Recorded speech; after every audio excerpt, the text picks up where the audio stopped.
Most of us would agree that there's incredible energy that's exhibited in nature at this time of year. There are daffodils and tulips that have burst out of the ground and are evident in their full splendor.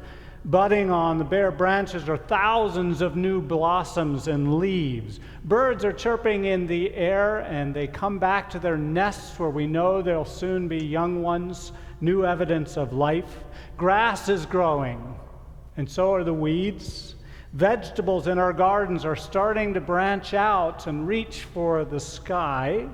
And fruit trees are awakening from their winter slumber. They're drinking in the water, soaking in the warmth in their efforts once again to produce fruit.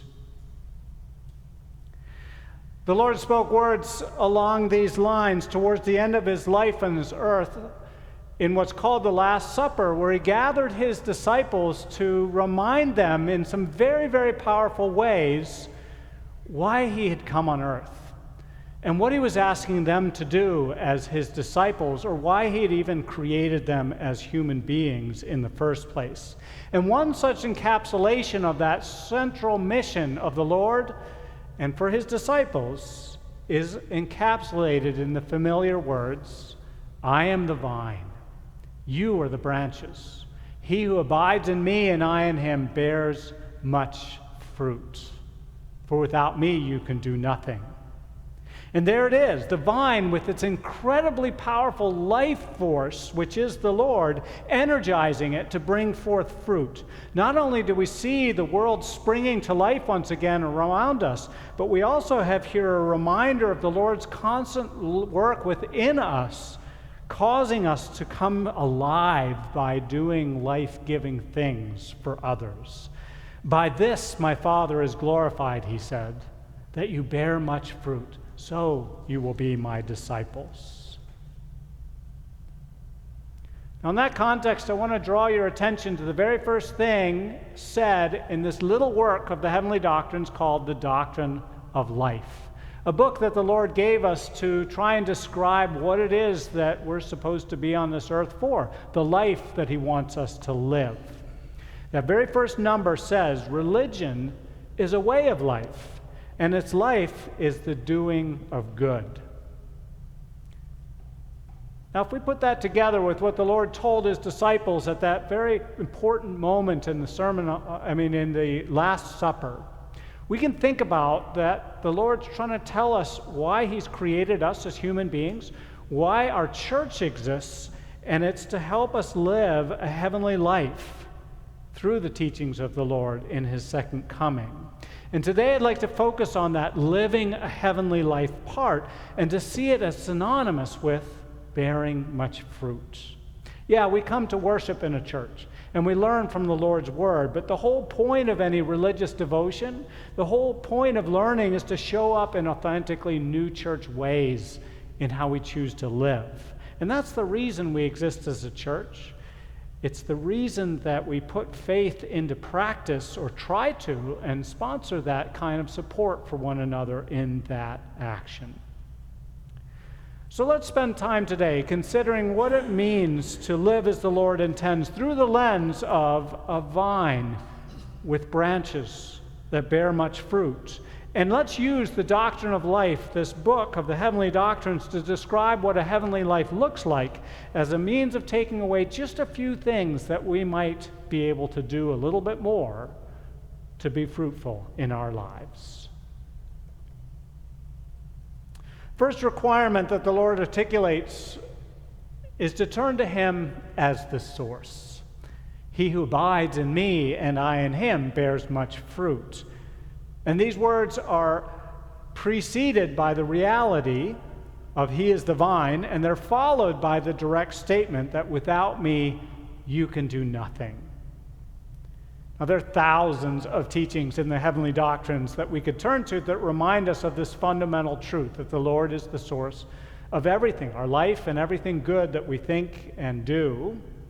But let's focus on the way it's delivered to us in this book, Doctrine of Life. The second chapter, it says, "No one can of themselves do good that is good." The prime distinction there is good, which is not really good, which is done of ourselves, or good that really is good, that is from God or the Lord. One of the teachings in that chapter goes on to list a whole bunch of things that we might call evidence of a heavenly or generous person. It says, a person gives to the poor, donates to the needy, contributes to churches and shelters, looks out for the welfare of their church, their country, their fellow citizens, regularly goes to church, devoutly listens then and prays, reads the word and books of piety and thinks about salvation. But then it says, note, if they do them from God, they are good. If they do them from themselves, they are not good. A few paragraphs later, it adds to that pretty profound list by saying other things that we would associate with a heavenly life. People who are just in their judgments, honest in their business dealings, and upright in what they do. But again, the point is made that most of us could fill our days with being just and honest and upright, but it's all for self-aggrandizement. It's all for mixed motives of earning our way to heaven or to be seen by men as good, as was said of the scribes and Pharisees. So another way of thinking about all this list is the concept of abiding in the Lord, which is what he asks of us. We know that that does consist in going to church and listening and praying and reading the Word and thinking about salvation. These are characteristics of a heavenly life. They may not be the fruit in and of themselves because they're designed to center us on the Lord in an effort to be useful and on His Word, which teaches us how to do that. But they are very good. They connect us to the Lord as the energy source who's urging us to be useful human beings, and they teach us that fundamental message over and over again that we are created by the Lord to be other-oriented and useful human beings. Now, implicit in that is a realization that we've got spiritual work to do. And if we know that we come into the presence of the Lord, He's going to tell us what we need to hear. And in the parable of the vine and the branches, it's put this way: every branch that bears fruit, He prunes, that it may bear more fruit. A few verses later, we learn that the bad branches or evil parts of us are to be gathered up and thrown into the fire. So isn't it interesting when we're focused on a life that bears much fruit, which we naturally associate with good and useful things for other people, comes this consistent and pervasive prerequisite. It's that familiar refrain to shun evils as sins against the Lord. But notice how helpful it is to see this in the context of a vine that is alive and capable of bearing fruit. Because that's the way the Lord sees us. And that's what He's leading us to realize our full spiritual capability in this world and forever in His kingdom of heaven. It's just that we can't do that if we place ourselves first, or take from others rather than giving to them, or even as much as we want them to give to us. And so it takes pruning. And for this reason, the Doctrine of Life, this book of the heavenly doctrines to describe what a heavenly life looks like, is almost entirely devoted to living according to the second table of the Ten Commandments, which is the thou shalt nots. One chapter that's devoted to the heading, the Ten Commandments tell us what evils are sins. And then it goes on to articulate specific requirements for us as heaven-bound people in terms of the commandments against murder, against adultery, against stealing, and against bearing false witness, each in its successive chapter. So we could focus on the commandment against murder, and we come to realize that one part, a branch of us that's simply incapable of bearing fruit, is the branch that breeds enmity or hatred or vengeance or a longing to destroy. And we can include things like racism or verbal and physical abuse that spring from that kind of branch. And we know that when we're caught up in that familiar fire, that it can be something that causes harm. We felt the negative effects ourselves, and unfortunately, we've been the cause of harm to others. And so we know that that needs to be pruned. If we're to reflect on a heavenly life, we can project ourselves into the host of angels, among whom we hope to be one day. Well, none of them treat others with those kinds of attitudes. They don't bear that kind of fruit. They've worked with the Lord to get rid of those kinds of temptations, and so should we. Now, we can take comfort from the fact that if we go with the Lord down this path of pruning with the hard work that's associated with it, we come into the opposite goods. We learn in the same chapter that states of innocence, or freedom from what is hurtful inside, or states of charity, or states of friendship are the opposite good that comes. In fact, one summary place says the goodness opposite to the evil meant by murder is the goodness of love to the neighbor. And think about that as a motivation in our hearts that the Lord can work with. Love for others can bear fruit in countless ways over the course of our lifetime.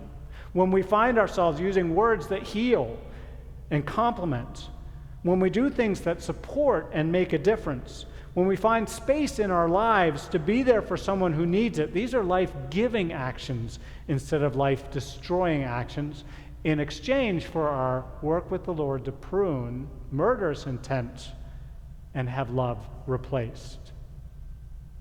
The same is true of the other commandments, which are the focus of this work, Doctrine of Life. The branch to be pruned under the command against adultery is said to be any licentious behavior and obscene acts, any lustful intent or action, including the entertaining of filthy thoughts. Now, to the extent that we're able to shun those with the Lord's help, to prune that branch, then the opposite happens for us, and we are led to love marriage and the chasteness of marriage. And again, we can think about the array of fruitful actions that flow from that source if that's the space that the Lord has created in our hearts and our minds. A couple who's actively shunning what is opposite to marriage will be led by the Lord to say and do many loving things for each other that build their marriage. They'll find ways to build other people's marriages. They'll stand up strongly for the institution of marriage and many other things besides. They will bear much fruit in that part of their lives.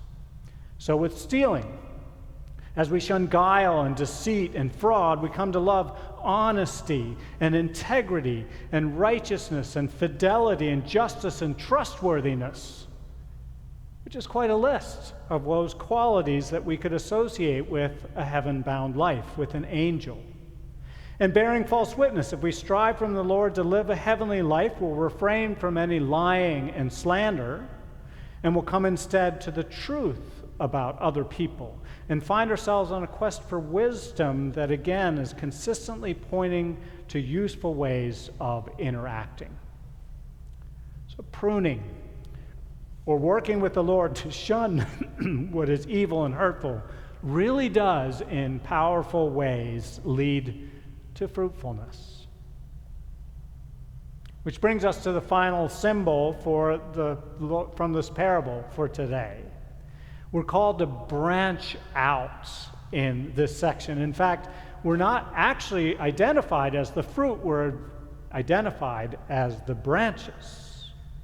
And again, we can think about the life force of the Lord, who is the vine, causing us to extend. In fact, some places in the heavenly doctrines, the branches symbolize extension. And we can think of branching out, this greater capability of being a loving and useful person, that'll naturally happen as we prune and make space for the opposite loves in our lives.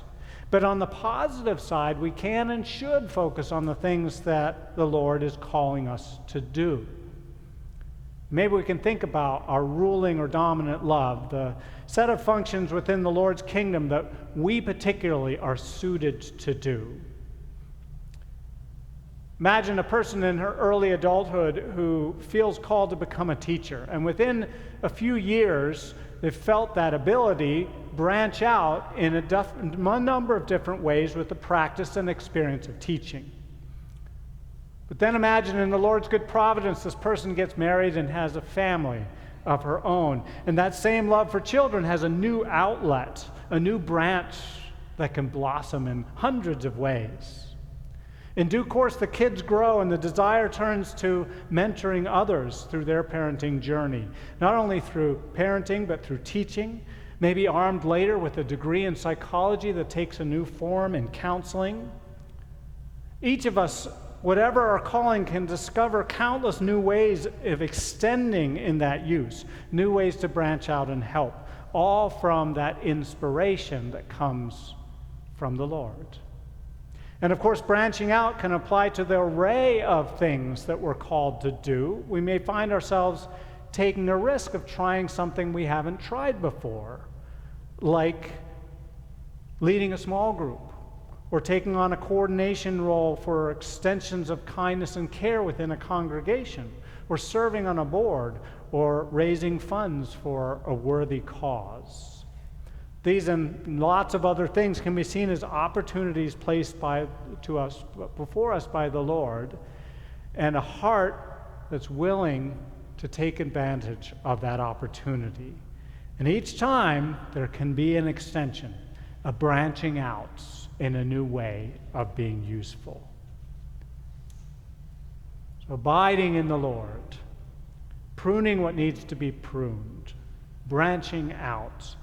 All of these are useful ways of cooperating with the Lord in lives that bear much fruit. Within them, they describe so many of the facets of living a heavenly life. We exist as a church to sponsor that life.